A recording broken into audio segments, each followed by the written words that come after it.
Lo primero que debemos hacer para lograr medir una presión arterial es ubicar una arteria de gran calibre, una arteria de grueso calibre, accesible, fácilmente accesible. Entonces, ¿qué arteria buscaremos?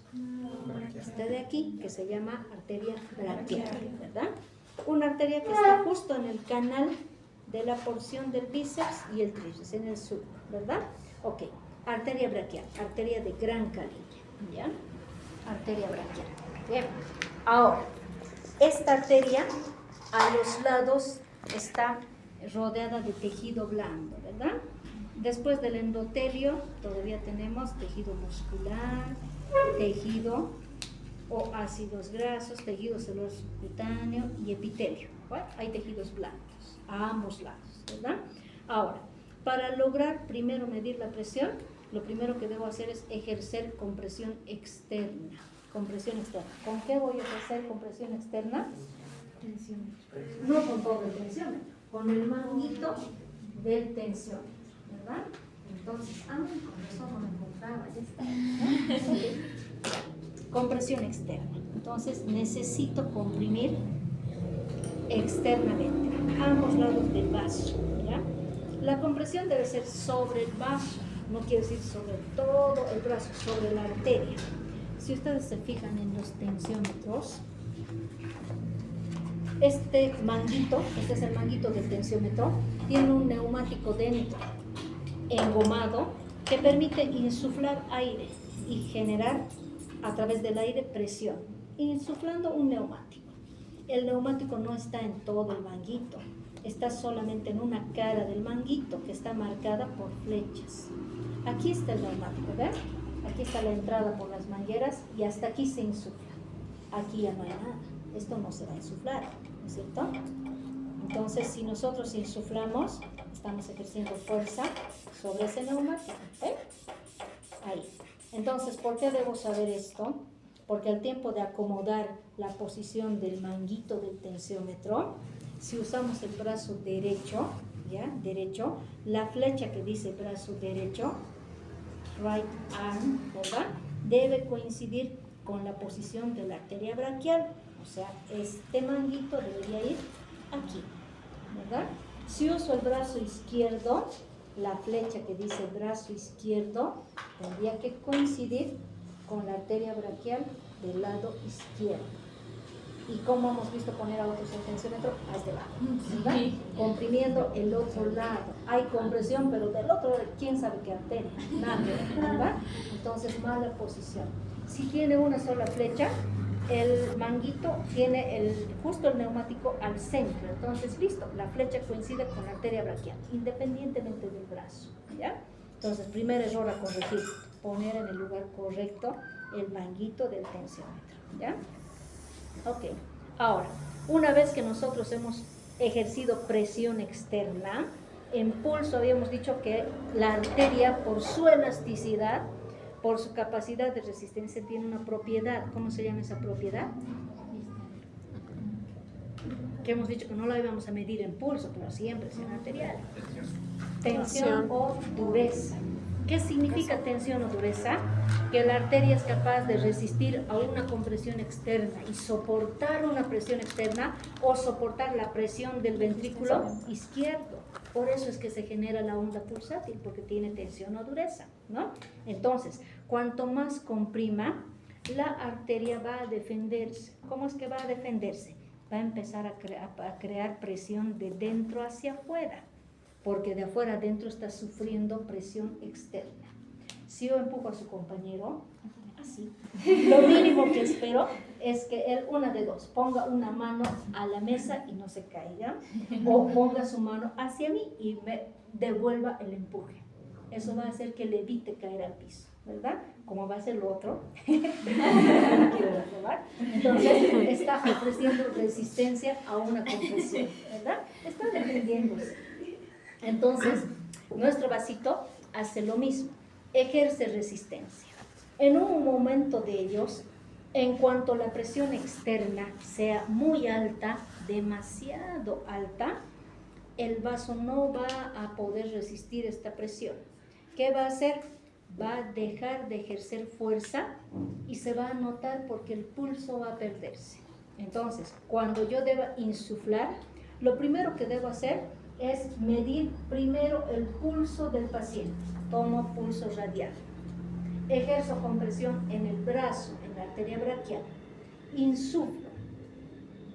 En el primer momento va a existir aumento de la onda pulsátil, ondas Magalus, porque estoy ejerciendo presión y este vaso está defendiéndose, ¿ya? Después, cuanto más alta sea la compresión, el vaso ya no puede resistir, ha llegado a su límite máximo de resistencia y el pulso se va a perder. Este límite, este punto se llama límite máximo de insuflación. Hasta aquí me debo detener, ya no es cuestión de poner la perilla hasta que esté su compañero, hasta que el fuego esté azul, ¿no? Morado, ¿ya? No se trata de eso, sino me detengo, dejo de insuflar, ¿ya? Hasta ahí paramos la insuflación. ¿Por qué debo detenerme? Porque si yo sigo insuflando, este flujo se ha detenido, la sangre ha quedado estática. ¿Y qué produce cuando la sangre no fluye? Antes de la necrosis, cuando no hay flujo sanguíneo, ¿qué tiende a hacer este vasito cuando ha detenido su circulación? ¿Qué está formando? Coágulos. Trombos, porque los coágulos obedecen a una estimulación de una ruptura de vaso. En cambio, el trombo se forma solito por éstasis circulatoria. Y este trombo que se libere se va a liberar como émbolo. Y si bien o al corazón, o infarto o accidente vascular cerebral. ¿Se dan cuenta por qué no se trata de insuflar hasta donde quieran? Hay un límite, ¿ya? Ok, olvidemos el límite, ya estamos. Se ha detenido el pulso, ¿verdad?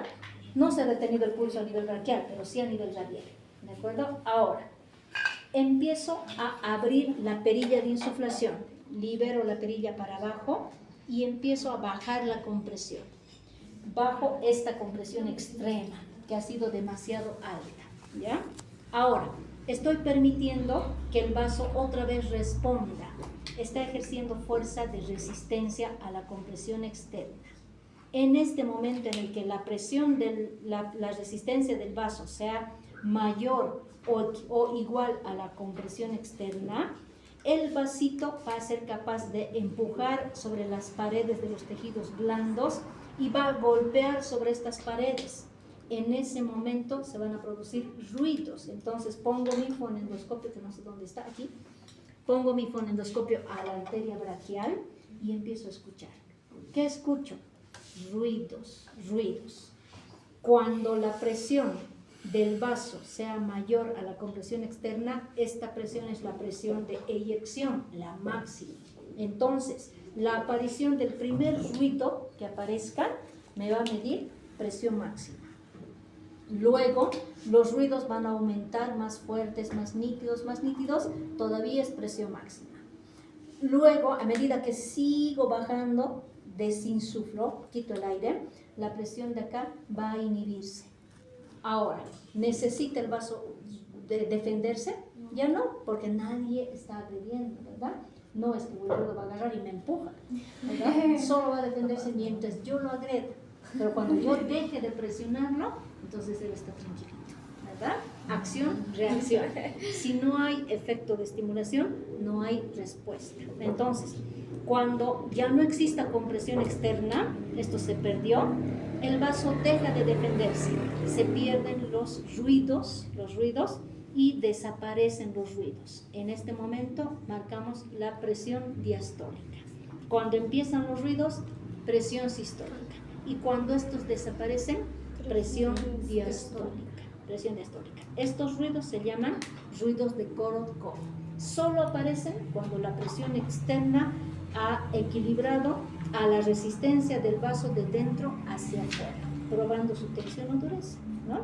Entonces, así es como se mide la presión, ¿ve? A mayor compresión se pierde la presión, la resistencia, pero aparecen los ruidos. En cuanto aparecen los ruidos, medimos la presión máxima. Y en cuanto desaparecen, la presión mínima. Ahora escuchemos los ruidos de Korotkoff.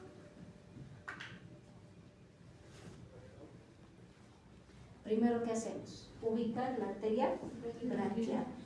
Luego, acomodamos el manguito en posición adecuada. El nivel de compresión también es importante. No puedo poner donde sea. El manguito tiene que acomodarse por lo menos 3 dedos debajo de la articulación, 2 dedos a 3 por debajo de la flexura del codo, y el nivel de compresión tiene que ser suficiente de manera que al comprimir nosotros introduzcamos un dedo debajo y solo pueda permitir entrar un dedo, ¿ya? Si la compresión es demasiado intensa y no entra ni un dedo, estamos ajustando demasiado. O si es muy suelta, entran todos los dedos, no hay buena compresión. Entonces el nivel de compresión adecuado es aquel en el que puedo introducir un dedo hacia adentro, 2 dedos por arriba de la flexura del codo y 2 unidades por debajo de la articulación. Claro que el manguito tiene que ser proporcional también al largo del brazo, ¿no es cierto? Uno de tamaño mediano. Hay pediátricos que son chiquitos y otros más grandes para personas más robustas. Ubicación correcta del manguito. Del lado izquierdo, porque el brazo izquierdo tiene mejor comunicación directa con el ventrículo, en cambio el derecho tiene derivación del tronco brachiocefálico. 2 deditos. Ahora, empezamos a insuflar. ¿Cómo? Primero tomando el pulso radial, ¿verdad? ¿Ven? Está tomando el pulso radial. Empezamos a insuflar. ¿Hasta cuánto vamos a insuflar? 40. No, hasta 180, ¿no? 140. Eso, no sabemos dónde, pero hasta donde no noten pulso, ¿verdad?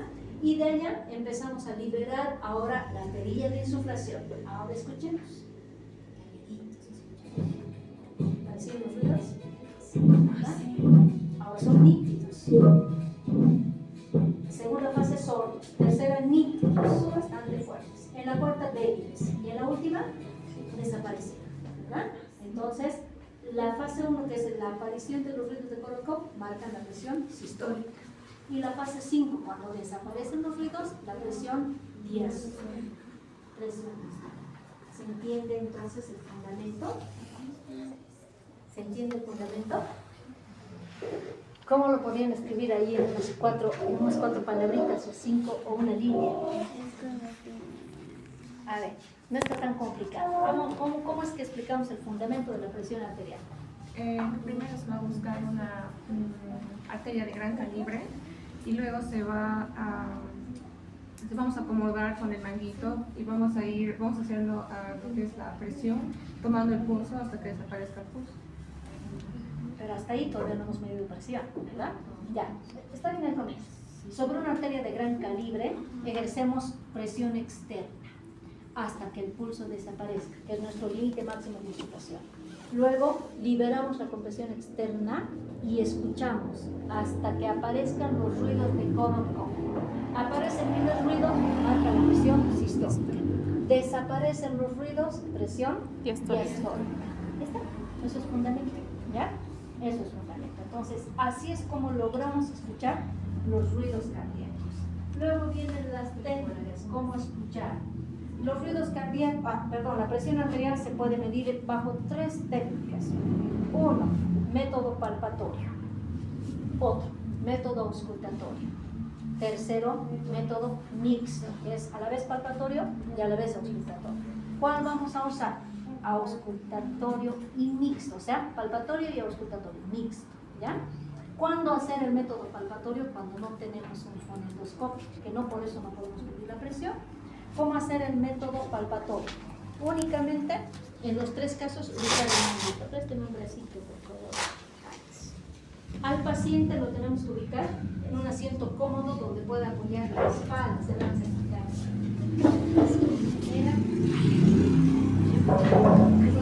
Y vamos a poner al paciente de manera que el brazo pueda acomodarse en el mesón, el del lado izquierdo, ¿verdad? Del lado izquierdo. El paciente no debe estar sometido a estrés, es decir, tranquilo que aprobamos con técnicas, ¿ya? Ok, relajado.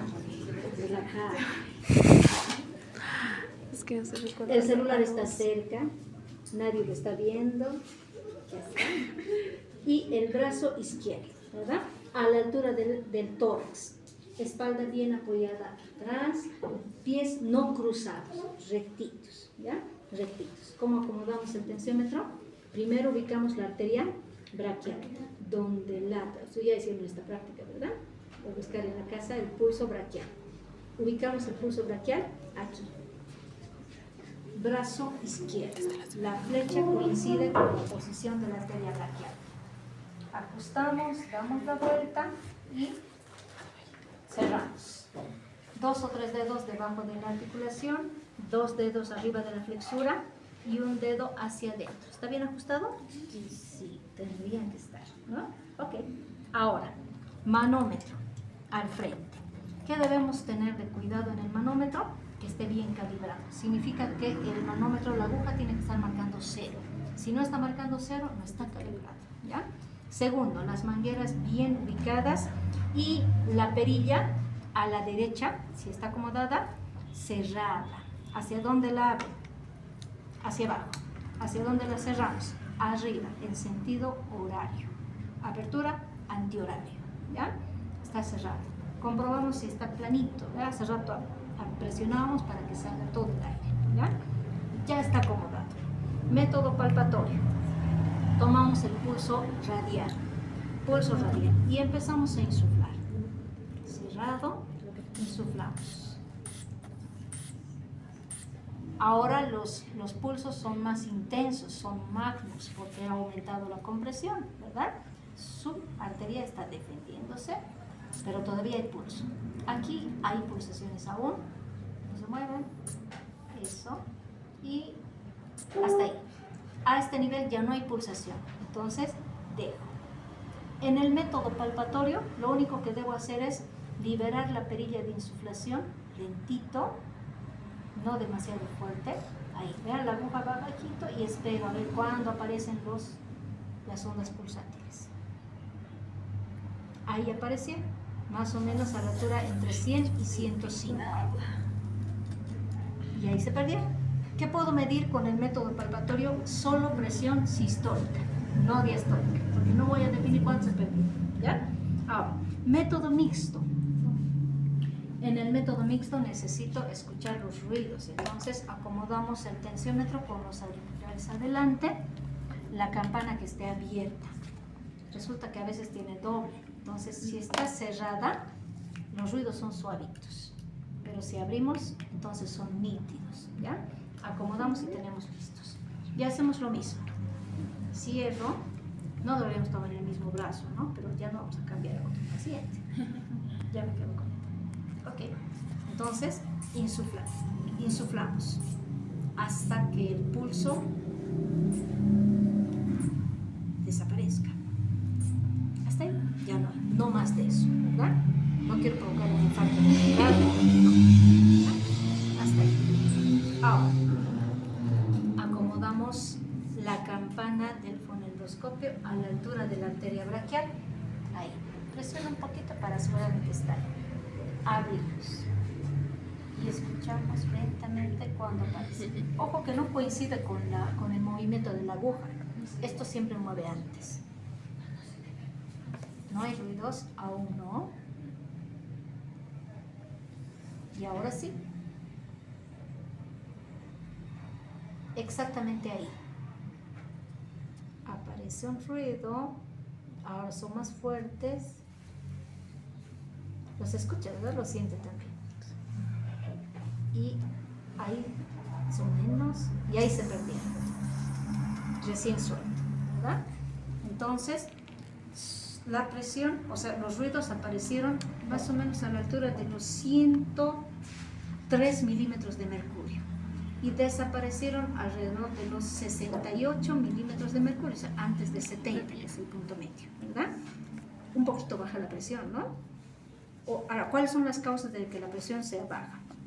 Uno, que tenga metabolismo alto. Es decir, tienda rápidamente el sueño. ¿No? ¿No se duerme rápido? Entonces, no es esa la opción. Otra, que haga frecuentemente algún tipo de deporte. Algún deporte con frecuencia, ejercicio físico. No con frecuencia.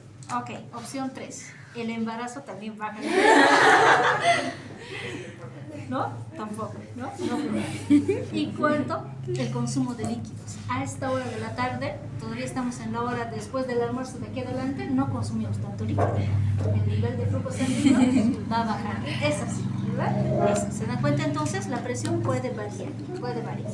¿Cómo podemos estadificar una presión alta en una baja? La presión grado 1, hipertensión grado 1, cuando la sistólica está hasta los 100, arriba de 140 milímetros de mercurio, o la diastólica de 90 a 99. Por eso dije 90 es un término muy difícil, ¿no? ¿Por qué dice O? Porque puede ser que la sistólica esté en 145 y la diastólica esté en 80. No necesitan subir ambos parámetros. Con que uno suba ya es hipertensión. Un paciente puede tener sistólica 120, diastólica 95. Es hipertensión grado 1. ¿Por qué? Dice uno de los dos, no dice y, ¿verdad? Uno de los dos, ¿ya?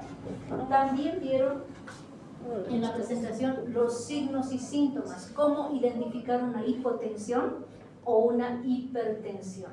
En las hipertensiones la carita siempre se pone roja y la cefalea se nota aquí atrás, a nivel occipital. En cambio la hipotensión, la cefalea es temporal o es frontal, pero si es sobre todo frontal es estrés. Y si es temporal, es hipotensión, ¿verdad? Entonces hay que diferenciar el lugar de la cefalea. ¿Por qué es importante que midamos la presión? Porque hay tipos de complicaciones o complicaciones serias en la hipertensión. Accidente vascular cerebral o infarto de miocardio.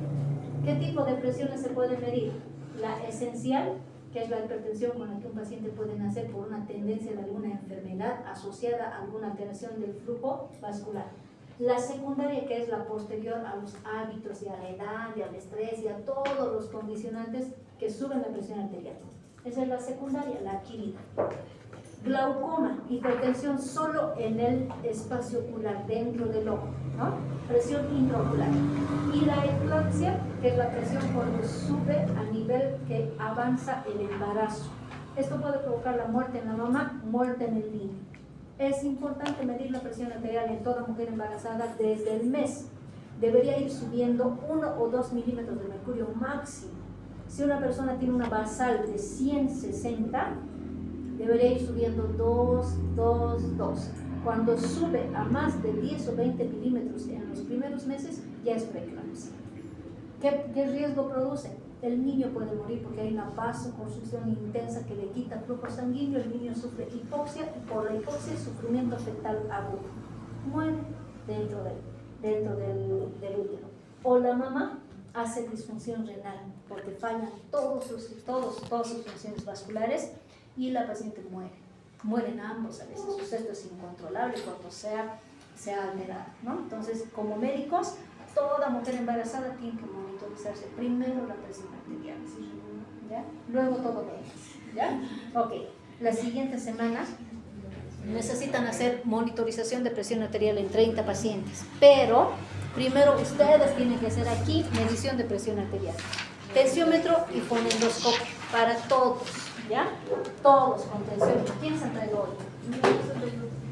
¿No? Todos. La siguiente semana, de los 30 pacientes, aquí van a medir a 5 pacientes, entre ustedes, ¿ya? Una vez que aprendan a medir bien, sepan bien cómo medir, van por los otros 25 pacientes afuera, ¿de acuerdo? Eso vamos a hacer, ¿ya? Entonces, nos vamos a dar tiempo todavía de una semanita para hacer buena técnica, para medir bien, anotar bien y tener un buen registro de la presión arterial. ¿Tú dices?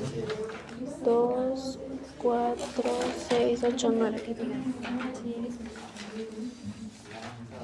Es que Martes 4, martes 4. creo que es 10.